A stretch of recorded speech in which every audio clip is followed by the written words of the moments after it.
Les tueurs en série ne ressentent ni pitié, ni remords. Il a commis ces actes violents et monstrueux, et ensuite,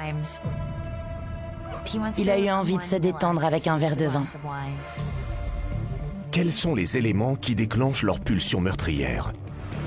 Keys était un tueur en série très complexe, particulièrement méthodique, très organisé et intelligent. C'était le diable en personne. Pour le savoir, un ancien enquêteur de la police américaine et une psychologue médico-légale du Royaume-Uni se sont penchés sur les profils de tueurs en série notoires. Je m'appelle Rousteli, je suis spécialisée dans la psychologie des délinquants sexuels et violents et je vais m'intéresser aux raisons qui poussent les tueurs en série à passer à l'acte. Je m'appelle George Ducar. Au cours de ma carrière, j'ai été confronté aux pires meurtriers. Je vais donc apporter mon expertise des scènes de crime et des auteurs de ces tragédies. Ensemble, ils vont nous aider à comprendre pourquoi certains individus deviennent des bourreaux et des monstres.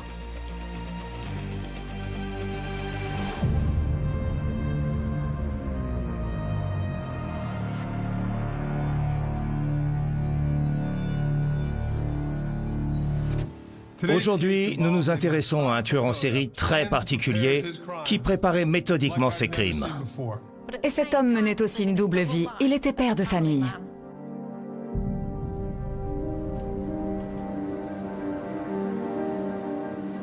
Il est à peine plus de minuit dans les rues calmes d'Essex, une ville de banlieue du Vermont, aux États-Unis.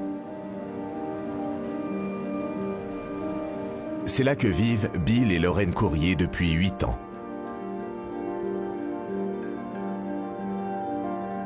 Leurs voisins sont les dernières personnes à les avoir vus en vie la veille en début de soirée dans leur jardin. Ensuite, ils étaient allés se coucher. Bill avait 49 ans et Lorraine 55 ans. Lui travaillait à l'université et elle dans le secteur de la santé. Pour les gens, ils formaient le couple parfait. Pour les Courrier, c'est une soirée ordinaire.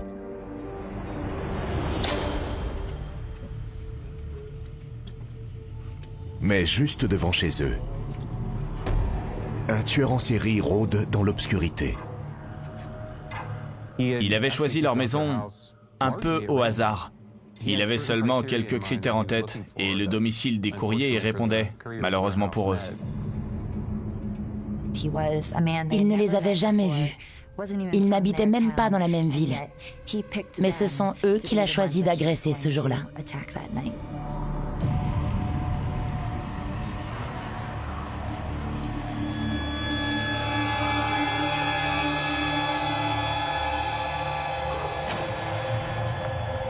Il a commencé par couper la ligne téléphonique.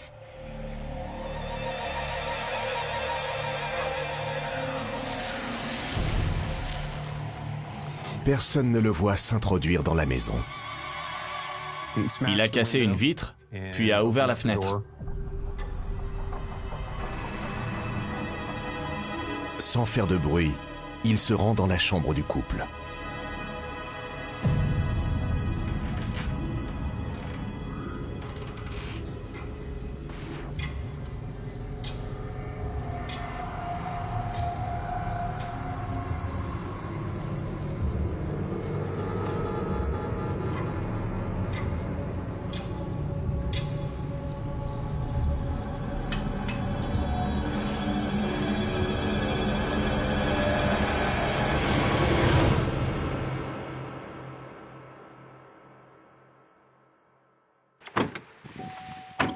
Le lendemain matin, la police d'Essex reçoit un appel inquiétant. 911, what is your emergency? My brother and my sister-in-law. We can't reach them. They didn't show up for work. La sœur de Bill travaillait avec Lorraine. En constatant son absence, elle a appelé son frère à son bureau. Et elle a appris qu'il n'était pas là non plus. Alors elle a immédiatement contacté la police. À première vue, tout semble parfaitement normal. En inspectant les lieux de plus près, ils ont remarqué la vitre cassée et les bris de verre.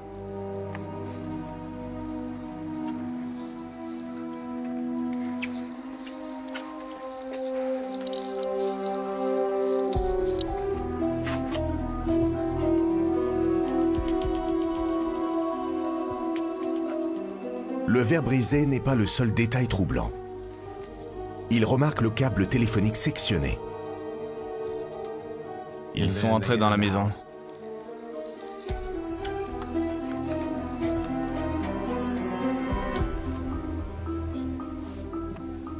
Mais à l'intérieur, rien ne permet de déterminer ce qui a pu arriver au courrier. D'après George Dukar et Ruth Lee, ces cas de disparition de personnes sont difficiles à élucider. Que font les policiers quand ils sont confrontés à ce cas de figure? Cette scène de crime nous donne peu d'informations. Il y a une fenêtre brisée, une ligne téléphonique coupée, mais il n'y a aucun signe de lutte à l'intérieur, pas de traces de sang. Et pourtant, le couple a disparu. D'après le capitaine de police, à partir de ces quelques éléments, les enquêteurs ont dû envisager plusieurs scénarios pour expliquer l'absence des courriers. Dans ce genre de situation, il faut faire vite pour comprendre à quoi on a affaire. S'agit-il d'un enlèvement? Ou ont-ils mis en scène leur disparition parce qu'ils avaient des problèmes financiers et ne voulaient pas être retrouvés? Il y a donc plusieurs pistes à suivre. Sans point de départ, ça doit pas être évident. C'est certain.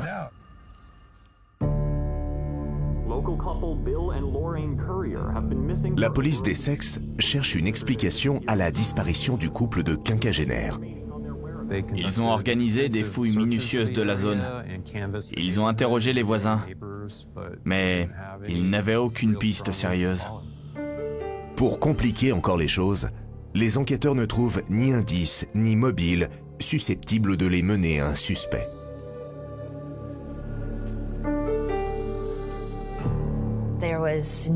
Personne dans cette ville n'en voulait au courrier. Rien ne laissait penser que quelqu'un aurait pu avoir une raison de les tuer. Ils n'étaient pas particulièrement riches et n'avaient pas d'ennemis. Il n'y avait aucune piste à creuser, alors l'affaire n'a pas été résolue. C'est comme si les courriers s'étaient volatilisés dans la nuit. Ils ne sont jamais réapparus.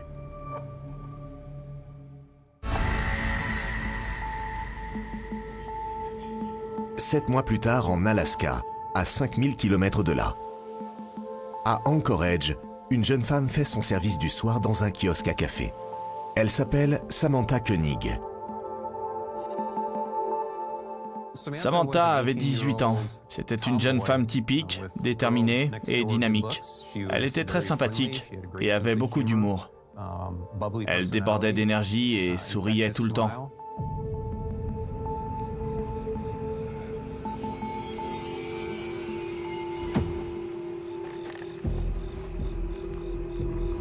En ce soir de février, elle s'apprête à fermer quand un homme approche.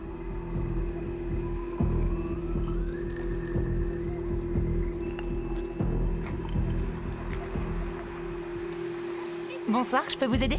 Il s'est approché de la fenêtre et il a commandé un café allongé. Comme d'habitude, Samantha tourne le dos au client pour préparer sa boisson. Il l'a regardé préparer sa commande et quand elle s'est retournée pour lui donner, il a sorti son arme.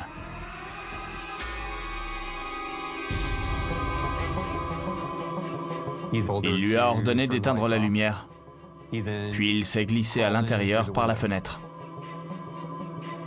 Les caméras de surveillance filment toute la scène.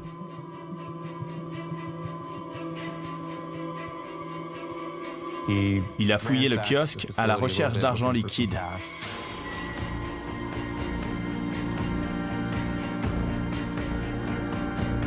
Ensuite, il l'a bâillonné et il l'a poussé dehors.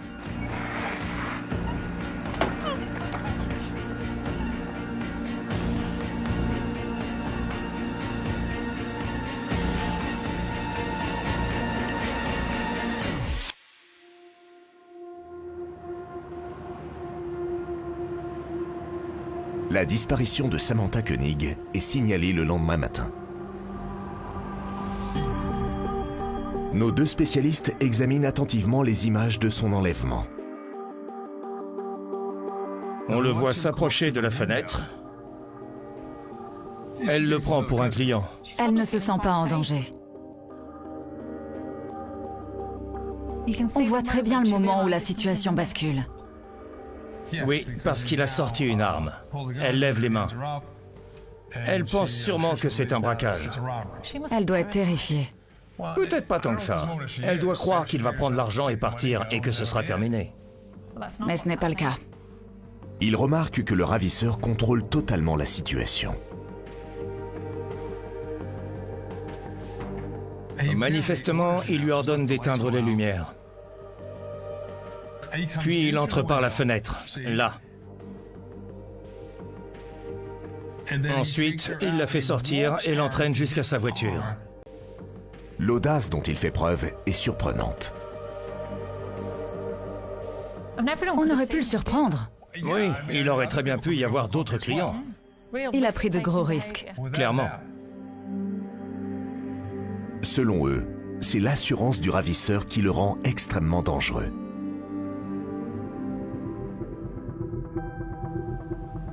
Tout comme la police d'Essex, les enquêteurs d'Anchorage ont très peu d'indices et aucun suspect dans l'enlèvement de Samantha. Samantha was last seen February 1st when she was kidnapped from the Common Grounds coffee stand. Please contact police if you have any information. Il n'avait pas grand-chose, à peine une silhouette, rien de plus.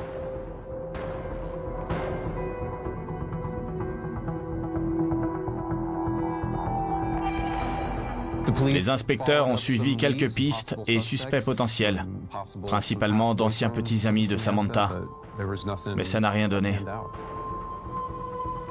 La police craint le pire, que la jeune femme soit morte. Plusieurs semaines après la disparition de Samantha, la police poursuivait ses recherches pour la retrouver. Il y avait encore des chances qu'elle soit toujours vivante, même si, bien sûr, plus le temps passait, plus elle diminuait. Alors que les policiers ont perdu tout espoir de la retrouver, ils reçoivent un indice. 2 semaines après l'enlèvement, la police a reçu un SMS envoyé depuis son téléphone. Il parlait d'un indice caché dans un parc canin des environs, sous une affiche concernant un chien qui avait été perdu. Les policiers se précipitent au parc et découvrent une note et une photo laissées là par le ravisseur. C'était une demande de rançon. Il exigeait 30 000 $ en échange de la libération de son otage. Elle était accompagnée d'une photo. Sur la photo, Samantha est allongée à côté d'un journal local récent.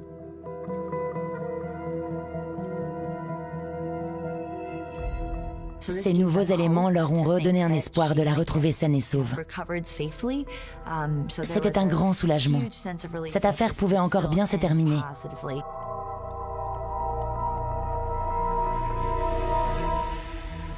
George Jucar et Roustoli examinent le document à la recherche d'indices.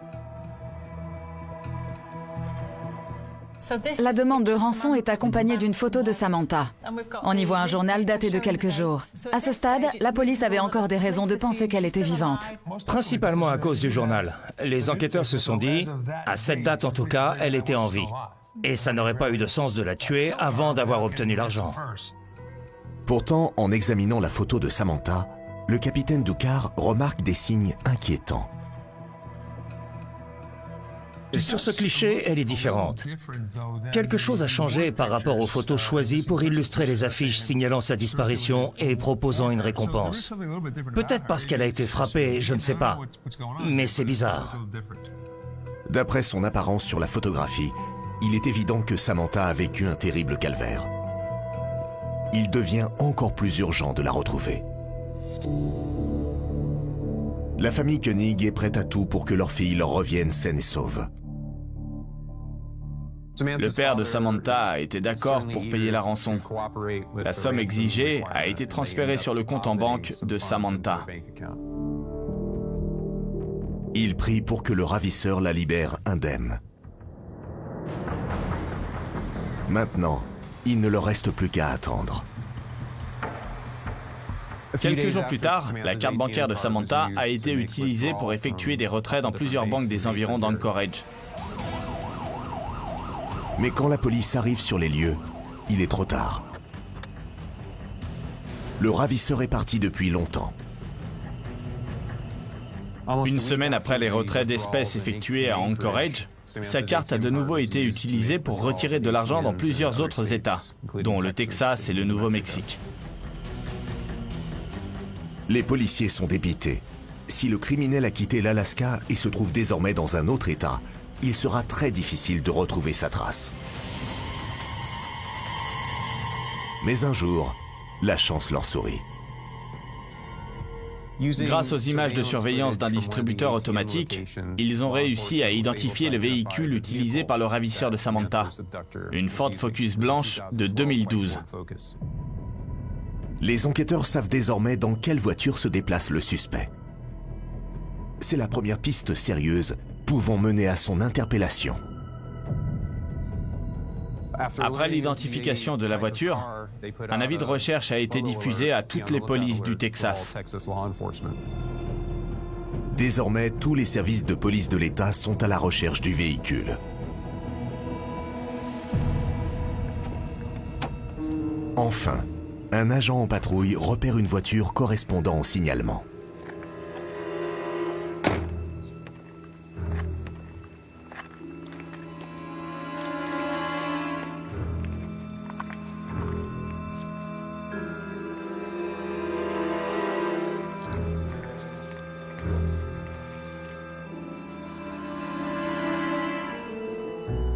Il a fait signe au conducteur de s'arrêter et lui a demandé son permis de conduire. Il avait été émis en Alaska. Immédiatement, l'alerte a été donnée. Il pouvait s'agir du suspect.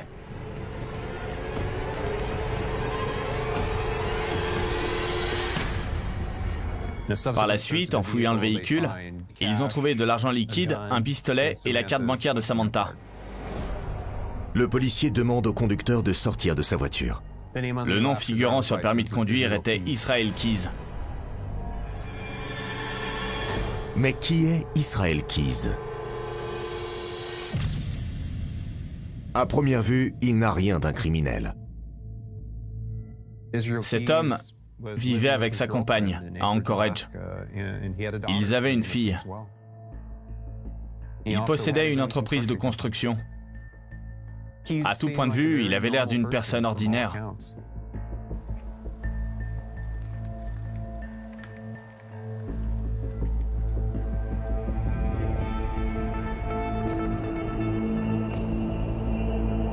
Sean McGuire connaissait Israel Keyes depuis son passage dans l'armée.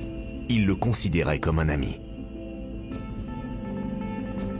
J'ai rencontré Israel Keyes à l'armée. On était dans la même unité. On s'entendait assez bien.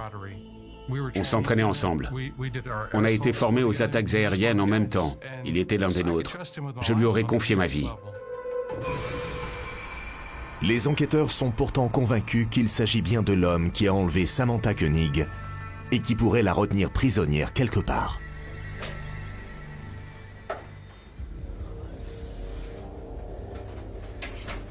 La police a fait appel au FBI. À ce stade, ils essayaient de savoir où se trouvait Samantha et si elle était toujours en vie. Donc il fallait réussir à le faire parler.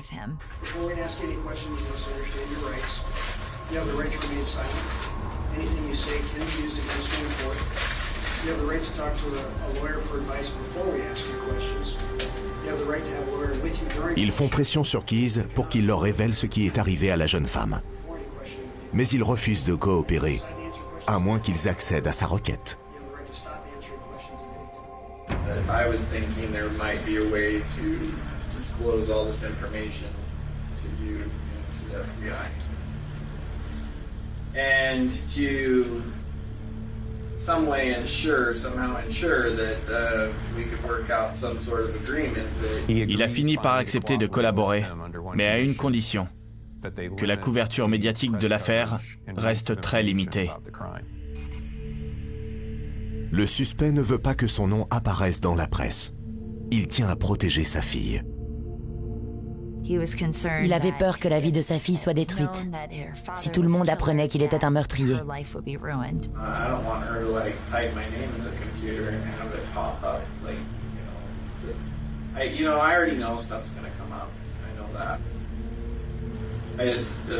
trying to minimize that at this point, I guess. George Dukar et Ruth Tully discutent de l'enjeu des négociations pour parvenir à faire parler Keyes. C'est très étonnant que ces revendications aient pour but de préserver sa fille. C'est son alter ego qui parle.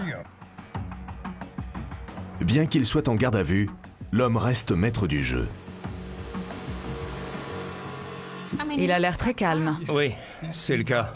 Il a mis en place un jeu de pouvoir avec les policiers, qui sont par ailleurs très aimables avec lui. Ils ont besoin de gagner sa confiance. Ils savent qu'il y a une vie en jeu. À ce stade, c'est encore une négociation, un échange d'égal à égal.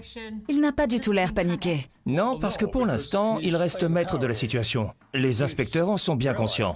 Et jusqu'à preuve du contraire, pour eux, Samantha est vivante. Alors la priorité, c'est de la retrouver. Exactement. Ils ne peuvent pas prendre le risque de le braquer, sinon ils ne sauront jamais. Alors ils sont obligés d'entrer dans son jeu. La situation aurait été différente s'ils avaient eu des preuves tangibles de sa mort. Mais à ce stade, ils espèrent encore la retrouver en vie. Les enquêteurs continuent à faire pression sur Keyes pour savoir ce qui est arrivé à Samantha. All right. I think so. I think this is a great amount of progress. Après d'âpres négociations, ils parviennent à un accord pour que l'homme passe aux aveux. Si l'affaire était très peu relayée par la presse, il acceptait de leur dire où se trouvait Samantha en Alaska. La police est sur le point de découvrir la mort abominable de la jeune femme. Keyes a raconté aux policiers qu'après avoir enlevé Samantha sur son lieu de travail, il l'a ramenée chez lui et il l'a enfermée dans son abri de jardin.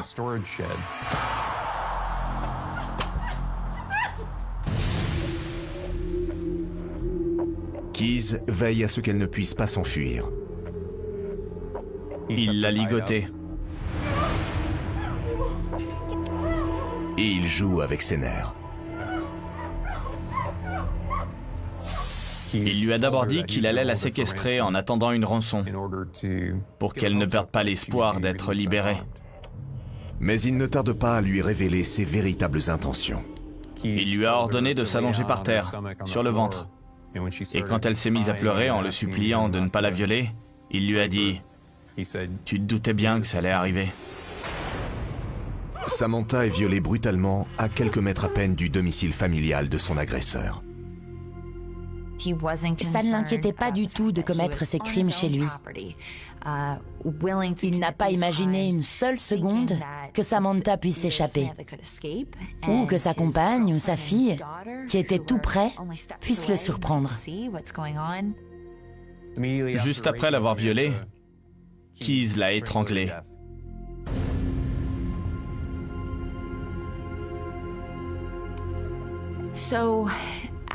Il venait de commettre des actes violents et monstrueux. Il a tué cette jeune fille, puis il a eu envie de se détendre en buvant un verre de vin, dans la même pièce. Samantha Koenig a été tuée quelques heures à peine après avoir été enlevée. Tout le monde est sous le choc. L'annonce de son décès a été dévastatrice pour sa famille, qui espérait encore la retrouver en vie.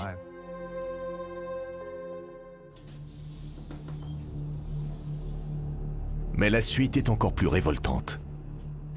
Peu de temps après, Keyes et sa famille partent en croisière.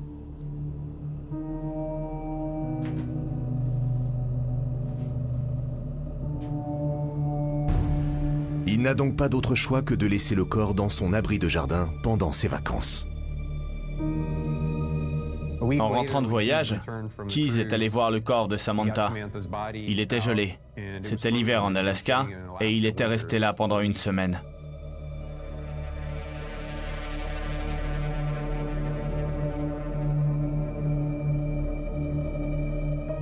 À ce moment-là, il savait très bien que tout le monde était à la recherche de Samantha. Alors il en a profité.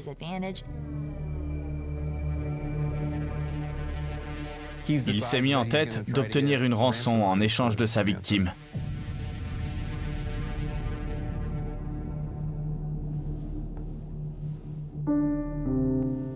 Pour donner de la crédibilité à sa demande, il a dégelé son corps et l'a maquillé.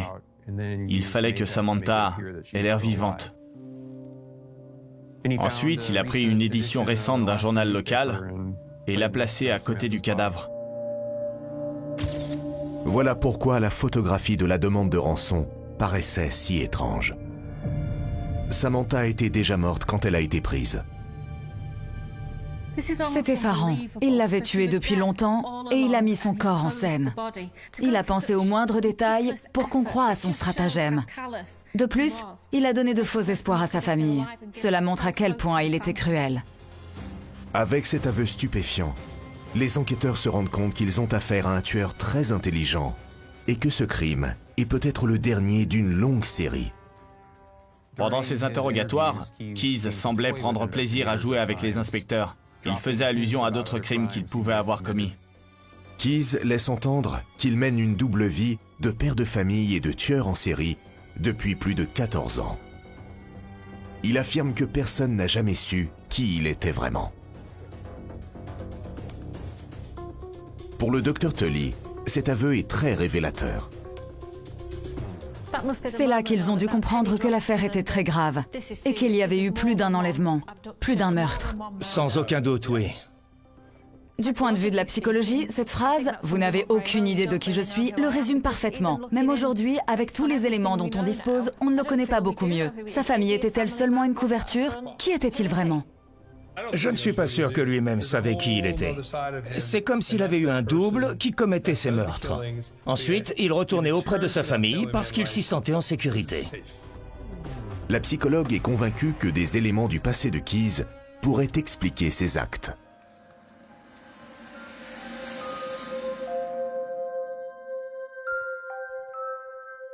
Keyes venait d'une famille nombreuse. Ils étaient 10 enfants. C'était le fils aîné. Très jeune, il manifeste des tendances sadiques. Il a commencé à se montrer violent très tôt. Israel Keyes a fait preuve très jeune de cruauté et d'agressivité. Il gardait tout le temps son pistolet avec lui. Il mettait le feu à des objets. Il frappait, torturait et tuait des petits animaux. Ce n'était pas normal. Et quand il n'assouvit pas ses pulsions violentes, il fait des recherches sur les tueurs en série. Il s'était toujours intéressé aux tueurs en série. Pour lui, c'était un passe-temps comme un autre. Ted Bundy était l'un de ses préférés. Sûrement parce qu'il avait été capable de tromper tout le monde pendant des années. Il avait l'air très sympathique. Keyes semble avoir aussi emprunté à Ted Bundy son approche méthodique du meurtre. Les informations qu'il avait apprises à cette époque lui ont servi plus tard. Israël, qu'est-ce que tu fabriques? Ce n'était qu'une question de temps avant qu'il passe des animaux et des objets aux êtres humains. Keyes a raconté aux enquêteurs que l'un de ses premiers crimes était le viol d'une jeune fille dans l'Oregon quand il avait 18 ans. Il l'a vue faire du tubbing sur une rivière. Il l'a suivie, puis l'a emmenée de force dans les bois pour la violer. Il a fini par la relâcher, mais la machine était lancée. Il ne s'est plus jamais arrêté. Peu de temps après, il s'engage dans l'armée. Israel Keyes s'intéressait tout particulièrement à l'artillerie. Il était vraiment doué dans ce domaine. Il a obtenu plusieurs médailles. Il était reconnu pour ses compétences et son adresse au tir. Il semble s'épanouir dans l'armée. Sean McGuire se souvient très bien de cette époque.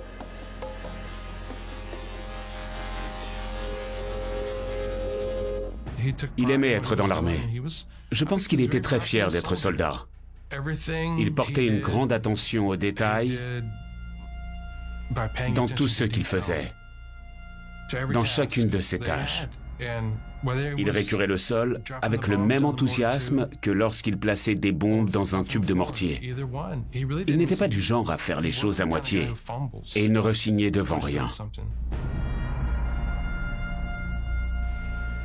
Ce n'est pas un hasard si Israel Keyes s'est autant plu à l'armée. Après avoir torturé des animaux et assouvi des pulsions violentes, il se trouvait à l'endroit idéal pour aiguiser ses compétences et se former à devenir un tueur redoutable. Keyes passe 3 ans dans l'armée. Quelques mois après sa démobilisation, sa compagne accouchait de leur enfant. La naissance de sa fille l'a complètement transformé. Tout son entourage a déclaré qu'il l'adorait. D'ailleurs, c'est surtout lui qui l'a élevé.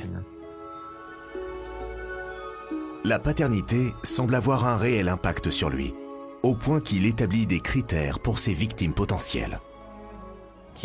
À partir de ce moment-là, Keyes s'est fixé une règle. Il ne s'en prendrait jamais plus à des personnes ayant des enfants. Il finit par s'installer en Alaska avec sa famille. Il s'en sortait tellement bien professionnellement qu'il a pu monter sa propre entreprise. C'était un homme fiable et respecté au sein de sa communauté. Sa famille et lui menaient une vie agréable. Personne ne se doute qu'un monstre vit parmi eux. Avec le recul, Sean McGuire pense avoir eu l'occasion d'entrevoir le côté obscur de son ami. Il disait parfois des choses bizarres et terrifiantes. Il avait un côté menaçant. En tout cas, ses actes ou ses propos pouvaient l'être. Je me souviens très bien qu'un soir, il a froncé les sourcils, a pris une voix plus grave et m'a dit « Je vais te tuer, McGuire » ou « Je veux te tuer, McGuire ». Mais je n'ai pas eu peur. Je ne le prenais pas au sérieux quand il sortait ce genre de choses. La police et le FBI sont désormais convaincus qu'Israel Keyes a commis d'autres meurtres, en plus de celui de Samantha Koenig. Ils ont perquisitionné son domicile à la recherche d'indices sur d'autres crimes potentiels. En analysant son ordinateur portable, ils remarquent une photographie qui les interpelle. Sur son ordinateur, il y avait la photo d'un couple d'âge moyen. Et quand les policiers ont cherché à savoir qui c'était, ils ont découvert qu'il s'agissait de 2 personnes disparues dans le Vermont. Ce sont Bill et Lorraine Courrier.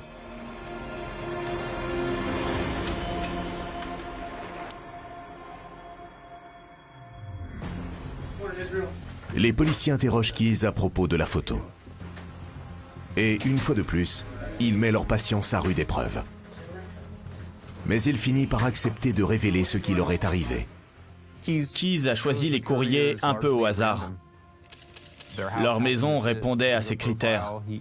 Et ils n'avaient pas d'enfants. Ferme-la. Il a expliqué aux enquêteurs qu'après avoir enlevé les courriers chez eux, il les a conduits dans une ferme abandonnée située non loin de là. Il précise qu'il a choisi cette ferme parce qu'elle était isolée. Personne ne pourrait les entendre crier.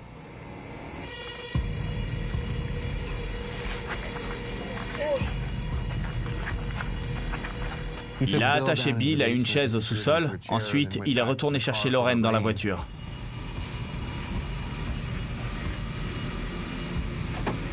Lorraine a tant bien que mal réussi à se libérer.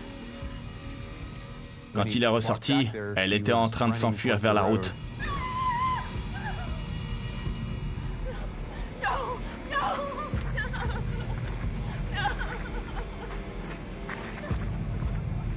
Il l'a attrapée par derrière, l'a traînée à l'étage, puis l'a violée.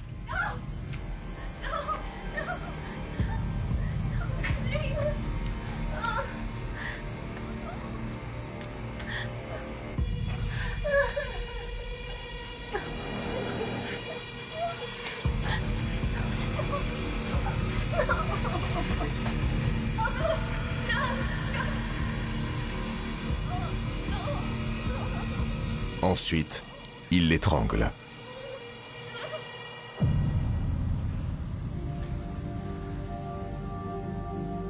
Keyes a entendu du bruit provenant du sous-sol et il est redescendu.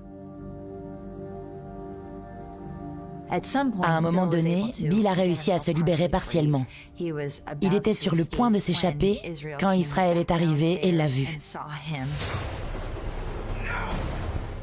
Bill était fou de rage. Il hurlait « Où est ma femme? Qu'est-ce que vous lui avez fait ?»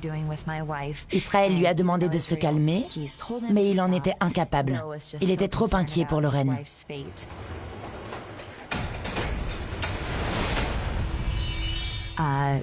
Alors Israël a attrapé une pelle et l'a frappé à la tête. Puis il saisit son pistolet et l'abat.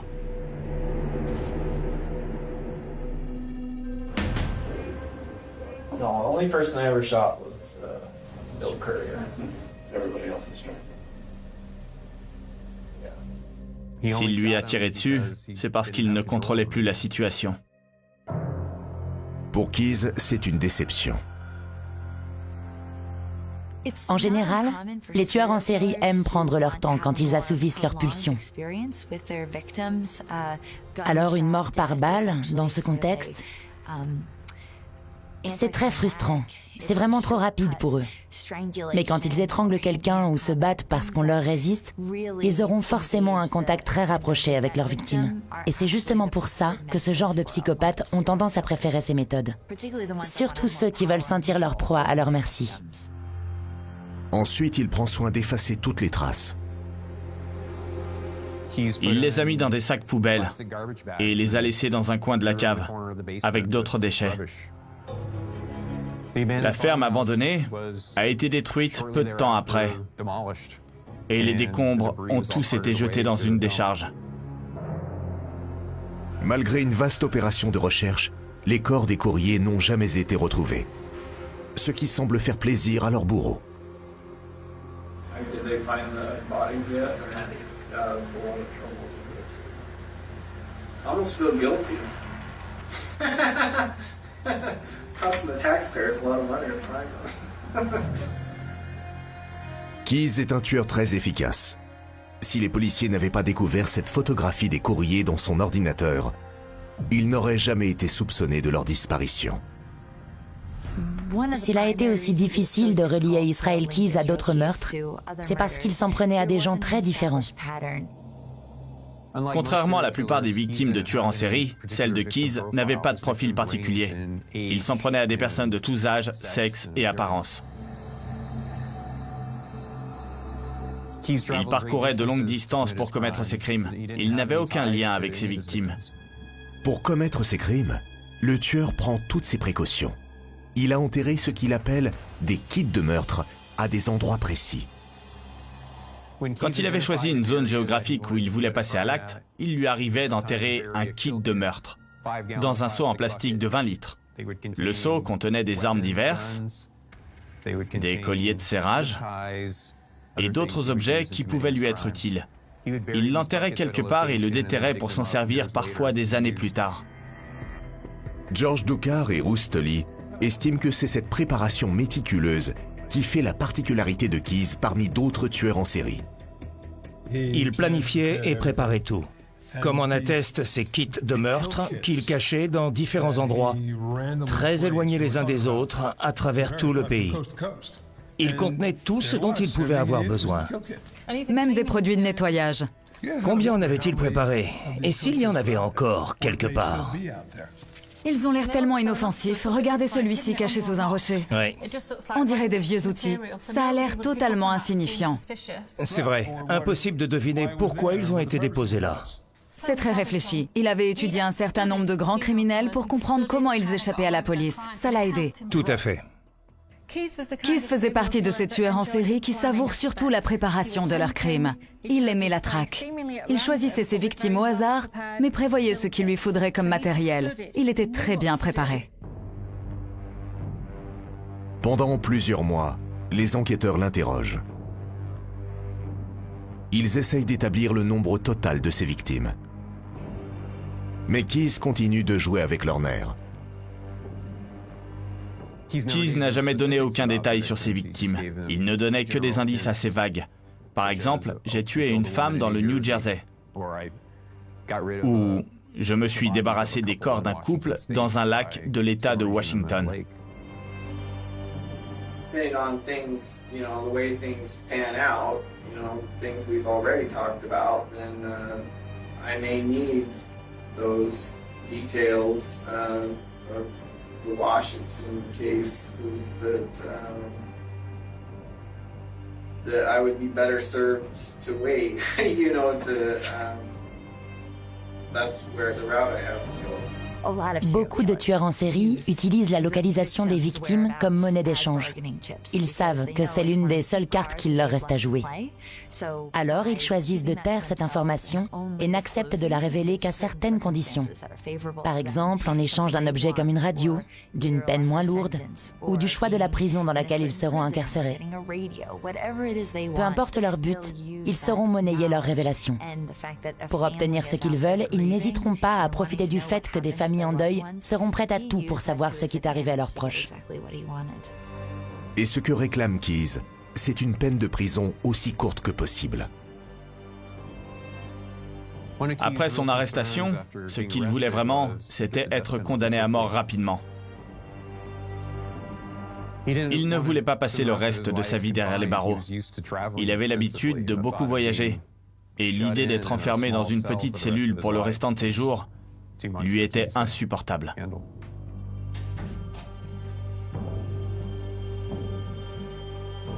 Le 2 décembre 2012, Israel Keyes est retrouvé pendu dans sa cellule. Il s'est suicidé en se tranchant les veines des poignets avec une lame de rasoir, puis en s'étranglant avec ses draps. Il meurt sans révéler l'ampleur de ses crimes. Keyes a emporté ses secrets dans la tombe. Avant de mourir, il a dit « Tant que vous ne savez pas, ça m'appartient ».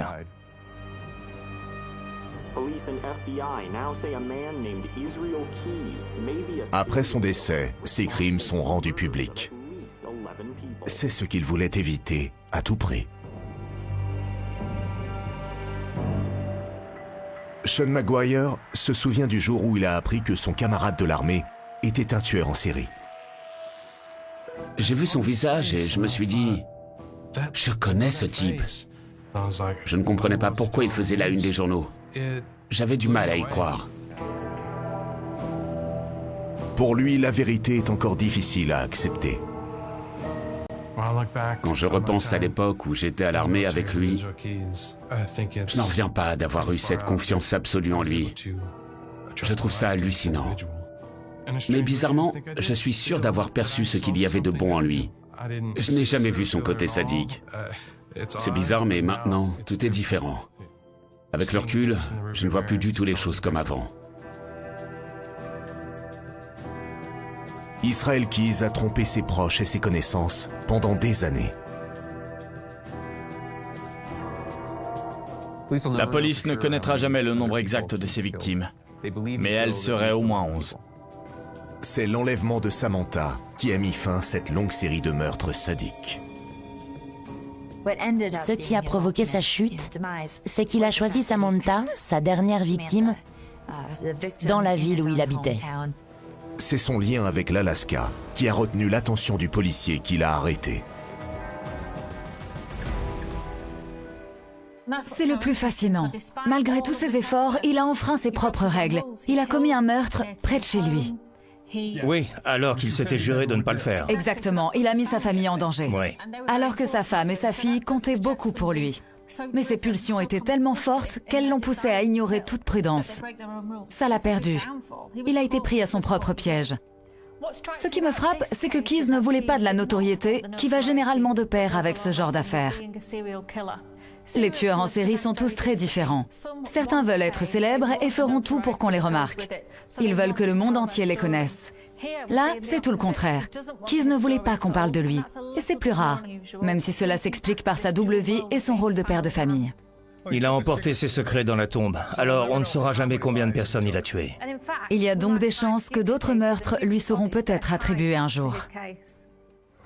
Pendant 15 ans, Israel Keyes a mené une double vie et caché sa véritable nature. L'homme qui semblait bien sous tout rapport était en réalité un tueur en série impitoyable, qui planifiait ses meurtres dans les moindres détails.